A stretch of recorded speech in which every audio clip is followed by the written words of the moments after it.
नमस्कार, एक और टिप्पणी के साथ मैं अतुल चौरसिया। पूरे ब्रह्मांड में सबसे इनसिक्योर्ड, बोले तो असुरक्षा के भाव से ग्रसित व्यक्ति हैं देवताओं के राजा इंद्र। अनगिनत जनश्रुतियों, कथा कहानियों, किंवदंतियों में हमने सुना है कि इंद्र ने अपनी अप्सराओं का मिसयूज करके ऋषियों, मुनियों, तपस्वियों और मनुष्यों की तपस्या भंग की है। अपनी तमाम बल बुद्धि का इस्तेमाल करने के बाद हमें इतना ही समझ आया कि इंद्र को हमेशा यह डर सताता था कि तपस्या के जरिए उनके दरबार पर कब्जा किया जा सकता है। हनी ट्रैप के एंशिएंट आविष्कारक इंद्रदेव ही थे। महर्षि विश्वामित्र और मेनका का fake love affair honey trap का सबसे ज्वलंत उदाहरण है। तपस्या आधुनिक युग में भी भंग हो रही है। मॉडर्न संत फकीरों की तपस्या भंग करने के षड्यंत्र आज भी उसी तरह से जारी हैं। भाइयों बहनों, ज्यादा से ज्यादा ये मेरा क्या कर लेंगे भाई? नहीं बताइए क्या कर लेंगे? अरे हम तो फकीर आदमी हैं, झोला लेके चल पड़ेंगे जी। इन दिनों इंद्र और मेनका की उपस्थिति के प्रमाण तो नहीं मिलते। हल चलाने वाले किसान ही तपस्या की खेत जोत दे रहे हैं। प्रधानमंत्री नरेंद्र मोदी ने ऐसी ही एक तपस्या उस बुरे वक्त में शुरू की थी जब पूरा देश कोरोना की शुरुआती चपेट में था। आपको लग रहा होगा कि प्रधानमंत्री जी ने कोरोना से मुक्ति की तपस्या शुरू की होगी। बिल्कुल गलत। उन्होंने किसानों की मुक्ति की कामना से एक तपस्या शुरू की थी। तपस्या भी क्या, एकदम दिए के प्रकाश की तरह पवित्र। हमारी तपस्या में ही कोई कमी रही होगी जिसके कारण दिए के प्रकाश जैसा सत्य कुछ किसान भाइयों को हम समझा नहीं पाए। किसान तो दिल्ली 26 नवंबर 2020 को पहुंचे थे, लेकिन प्रधानमंत्री ने अपनी तपस्या जून 2020 में ही शुरू कर दी थी। उन्होंने चोर दरवाजे से अध्यादेश के रूप में तपस्या शुरू की थी। इन 3 कृषि कानूनों को किसानों की जिंदगी में आमूल चूल बदलाव का बायस बताया था प्रधान जी ने। अब आप पूछेंगे कि किसानों के लिए भला या बुरा क्या है, तो मैं बस इतना कहूंगा, अपना भला बुरा तो किसान ही बता सकता है। लेकिन प्रधान जी को अपनी तपस्या पर इतना भरोसा था कि उन्होंने किसानों से पूछना भी मुनासिब नहीं समझा। प्रधान जी की तपस्या बहुत लंबी चली। उनकी तपस्या के कई चरण हैं। हम एक एक कर उनकी तपस्या का लेखा जोखा आपके सामने रखेंगे। यह अलग बात है कि इतनी कठिन मेहनत से की गई तपस्या पर किसानों ने मेनका बनकर विघ्न डाल दिया। सारी मेहनत मिट्टी में मिला दी।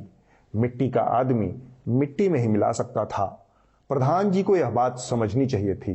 खैर, अध्यादेश से आगे मामला पार्लियामेंट में पहुंचा। वहां भी प्रधान जी को अपनी अखंड तपस्या पर इतना भरोसा था कि संसदीय समितियां, संसदीय बहसें उनके तप की ज्वाला में झुलस कर लुप्त हो गए। तब पर इतना ठोस यकीन था कि तीनों कानूनों पर कोई बहस ही नहीं हुई। राज्यसभा के उपसभापति हैं हरिवंश जी, पूर्व संपादक पत्रकार हैं। उन्हें भी प्रधान जी की तपस्या पर घनघोर यकीन था, सो उन्होंने राज्यसभा में बिना बहुमत के बुलडोजर चला दिया।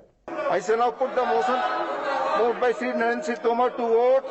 The question is that the Farmers Empowerment and Protection Agreement on Price Assurance and Farm Service Bill 2028 passed by Lok Sabha be taken into consideration. Those in favor will please raise their hands and say aye. Those against will please raise their hands and say no. I think the ayes have it, the ayes have it, the ayes have it. The motion is adopted. परेशान होकर किसान दिल्ली की सीमाओं पर आ डटे, लेकिन प्रधान जी की तपस्या जारी थी। इस संकट में उन्होंने घोघा बसंतों का इस्तेमाल किया। यह प्रधान जी की तपस्या का मध्य बिंदु था। बड़ी मुश्किल से किसान इस कोप से बच पाए। अब हर व्यक्ति अब इसमें अपनी इस बहती गंगा में हाथ धो लेना चाहता है, चाहे वो नेता हो, चाहे वो विदेशी कंपनियां हो, चाहे वो विदेशी एनजीओ हो, चाहे वो राष्ट्र विरोधी ताकतें हो, चाहे वो खालिस्तान वाले हो। अगर नक्सली इसमें घुसने की उनकी कोशिश की तो मानिए कि टुकड़े टुकड़े गैंग भी घुसने की कोशिश की। जेएनयू वाले, नक्सली, माओवादी, सबने घुसने की कोशिश की। कुछ एंटी इंडिया एलिमेंट्स आ गए हैं इसकी एवज में। किसान है, लेकिन कुछ जो एंटी इंडिया एलिमेंट है, खालिस्तान एलिमेंट जो है, वो देश के लिए खतरा है। हुड़कचुल्लू एंकराओं ने प्रधान जी की तपस्या को अक्षुण्ण रखने के हर जतन किए, लेकिन बीच में 26 जनवरी आ गई। काफी मारधाड़ हुई। तब किसानों ने प्रधान जी की तपस्या भंग करने के लिए पॉप गायिका रिहाना, पर्यावरण कार्यकर्ता ग्रेटा थनबर्ग को तैनात किया। प्रधान जी ने इस ईंट को भी फूल में बदल दिया। इस तरह उनकी तपस्या जारी रही। उन्होंने टूल किट वाली साजिश से पलटवार किया। उनकी तपस्या का प्रताप था कि दिशा रवि जेल में डाल दी गई। हुड़कचुल्लुओं का वार कमजोर पड़ा तो प्रधान जी ने अपनी तपस्या की रक्षा में सिनेमा, खेल, उद्योग जगत के तमाम मित्रों को उतार दिया।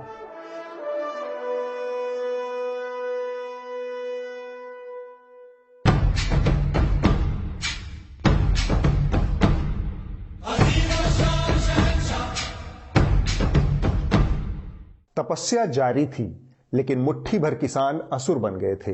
तपस्या भंग करने पर आमादा थे। तब प्रधान जी ने तपस्या को फुल प्रूफ करने के लिए कीलें ठुकवा दी। दिल्ली के रास्ते किसानों के लिए बंद कर दिए गए। चीन देश की सीमा में घुसकर गांव पर गांव बसाता रहा, बंकर पर बंकर बनाता रहा, लेकिन प्रधान जी तपस्या में लीन थे। उन्हें अपनी तपस्या पर इतना भरोसा था कि दिल्ली की सीमा पर कीलें ठुकवाकर ही किसान अपने घर और चीनी सेना लद्दाख और अरुणाचल से वापस चली जाएगी। प्रधान जी की तपस्या सफल होती दिख रही थी। तपस्या को पूर्ण सफल बनाने के लिए उन्होंने अपनी पार्टी के साथियों, मंत्रियों और प्रवक्ताओं को आग लहकाने में लगा दिया। अभी कृषि कानून का ही देख लीजिए कि आतंकवादी बैठे हुए हैं और आतंकवादियों ने AK-47 लिखी हुई है, खालिस्तान का झंडा लगाया हुआ है। ऐसी परिस्थिति में अपन कैसे सोचें कि इस देश की कितनी रुकावटें हैं। Now realise that the so-called farmer agitation hardly remains a farmer agitation. It is almost got infiltrated by leftists and Maoist elements. वहाँ पर अब किसान बहुत कम हैं। अब तो वहाँ पर राजनीतिज्ञ हैं, कम्युनिस्ट दलों के लोग बैठे हैं, खालिस्तान जिंदाबाद के नारे लगाने वाले बैठे हैं। ये किसान आंदोलन नहीं है, ये दलालों का आंदोलन है। इस बीच कोरोना की सेकेंड वेव आ गई। प्रधान जी को लगा कि पहली वेव ने शाहीन बाग वालों से छुटकारा दिलाया था, दूसरी वेव किसानों से मुक्ति दिलवा देगी। तपस्या पूर्ण होने की उम्मीद चरम बिंदु पर पहुंच गई थी। तब प्रधान जी ने अपनी तपस्या का ब्रह्मास्त्र चलाया। आदरणीय सभापति महोदय, हम लोग कुछ शब्दों से बड़े परिचित हैं। श्रमजीवी, बुद्धिजीवी, ये सारे शब्दों से परिचित हैं। लेकिन मैं देख रहा हूं कि पिछले कुछ समय से इस देश में एक नई जमात पैदा हुई है, एक नई बिरादरी सामने आई है और वो है आंदोलन जीवी। ये सारे आंदोलन जीवी परजीवी होते हैं। इतने पवित्र मन से प्रधान जी ने किसानों को परजीवी घोषित किया कि उनकी तपस्या पर किसी को शक ही नहीं रहा। फिर इस तपस्या का अंतिम चरण शुरू हुआ। प्रधान जी के शागिर्द टेनी गुरु ने लखीमपुर खीरी में इसे अंजाम दिया। उन्होंने कहा, ऐसे 10-15 लोग यहाँ पर शोर मचाते तो यहाँ पूरे देश में फैल जाना चाहिए था आंदोलन। अगर कृषि कानून खराब होते क्यों नहीं फैला? 10-11 महीने हो गए। मैं ऐसे लोगों को कहना चाहता हूँ कि सुधर जाओ, नहीं तो सामना करो आके, हम आपको सुधार देंगे। 2 मिनट लगेगा केवल। इसके बाद टेनी गुरु के बेटे ने इस धमकी को चरितार्थ कर दिया। शांति से जा रहे किसानों पर सीधे जीप चढ़ा दी। इस आहूति के जरिए प्रधानमंत्री की तपस्या लगभग पूरी हो गई थी, लेकिन अचानक से उनका फकीरी मन उड़ने लगा। उनका ध्यान भटक गया। तपस्या भंग हो गई। हालांकि अभी भी टेनी गुरु प्रधान जी के मंत्रिमंडल में शान से विराजमान है, लेकिन प्रधान जी ने पवित्र मन से माफी मांग ली है। सब कुछ बिल्कुल पवित्र भाव से किया था, बस कुछ लोगों को समझा नहीं पाए। इतनी पवित्र बात, पूर्ण रूप से शुद्ध किसानों के हित की बात, हम अपने प्रयासों के बावजूद कुछ किसानों को समझा नहीं पाए, कुछ किसानों को समझा नहीं पाए। ये तो हुई प्रधान जी की तपस्या की बात। एक तपस्या दिल्ली की अलग अलग सीमाओं पर बैठे किसान भी कर रहे थे। मसलन उनकी तपस्या में एक बड़ी बाधा देश के खबरिया चैनल और उसके स्वयंभू एंकरा थे। और उससे ये लगता है कि इस आंदोलन में अब खालिस्तान की एंट्री हो चुकी है। और किसान आंदोलन में खालिस्तानी आतंकियों के पोस्टर आखिर किसने लगाए? बनिए खालिस्तान के प्रवक्ता। खालिस्तान की चाटुकारिता नहीं करता मैं खालिस्तान की चाटुकारिता नहीं करूंगा। मैं भिंडरा वाले की चाटुकारिता नहीं करूंगा। क्या आंदोलन पर खालिस्तानियों का कब्जा हो गया है? ये सब हिस्सा था भारत को बदनाम करने वाली उस टूल किट का, जिसे देश के बाहर बैठे कुछ खालिस्तानी समर्थकों ने तैयार किया था। आंदोलन में विदेशी प्रयोग का विश्लेषण सुनिए। अचानक कई विदेशियों का ट्वीट संदेह पैदा करता है। खालिस्तान समर्थक जगबीर सिंह ने रिहाना का शुक्रिया कहा है। और आप सोचिए, इस डॉट को करेक्ट करिए, इसका मतलब क्या है? और बड़े बड़े सेलिब्रिटी अपने एक ट्वीट के पैसे लेते हैं। आखिरकार ये ट्वीटों की सीरीज लग जाना क्या एक बड़ी साजिश को बेनकाब करता है? इस दौरान सर्दी गर्मी के साथ इन किसानों ने बेसाख्ता बारिश भी झेली। ये सरकार जो है अपनी नीति बदल ले और जो किसान भाई हमारे यहाँ पर रोडों पे पड़े हुए हैं, जो इनको परेशानियों का सामना करना पड़ रहा है, लेकिन परेशानियां हम झेल रहे हैं। हम लोग, हमारे हौसले बहुत मजबूत हैं, लेकिन जो सरकार का एक फर्ज होता है, जो सरकार अपना फर्ज भूल चुकी है।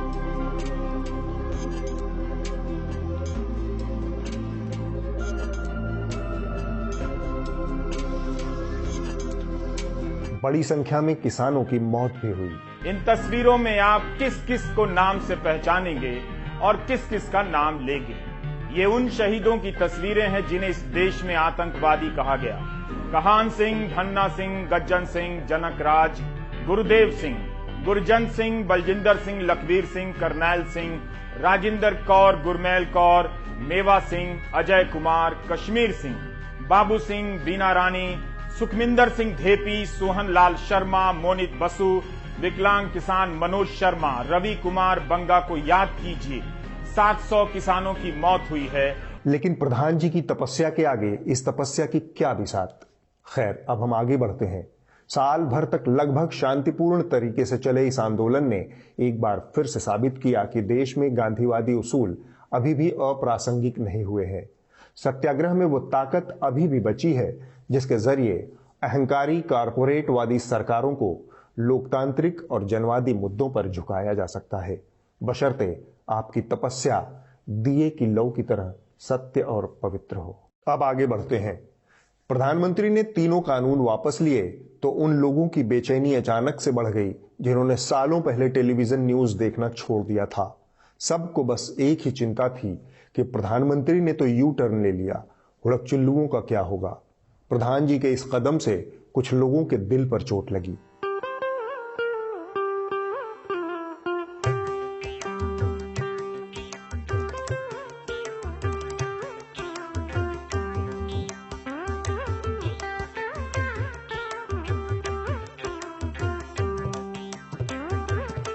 और कुछ लोगों के दिमाग पर चोट लगी है।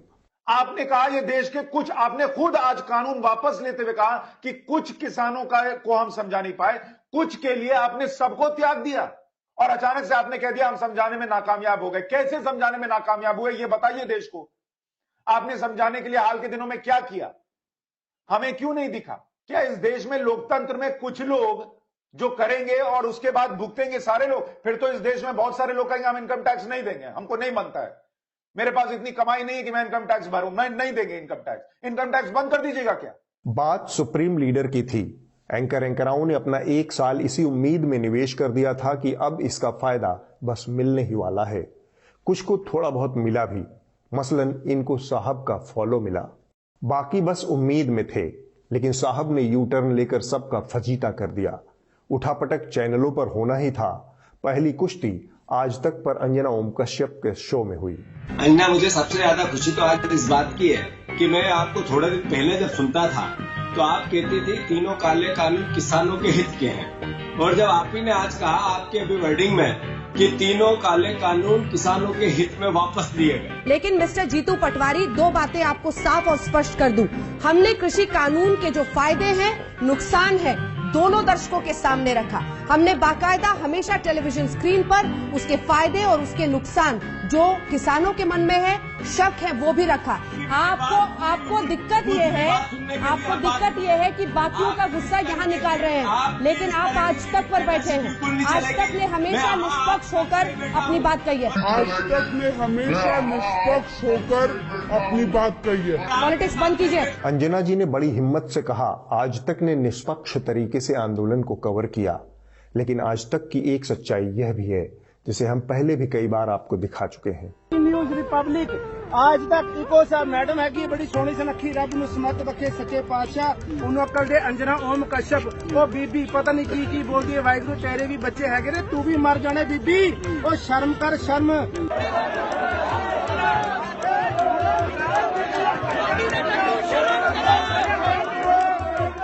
आज तक का विरोध हो रहा है यहाँ पे, गोली मीडिया को झूठे दिखाएंगे।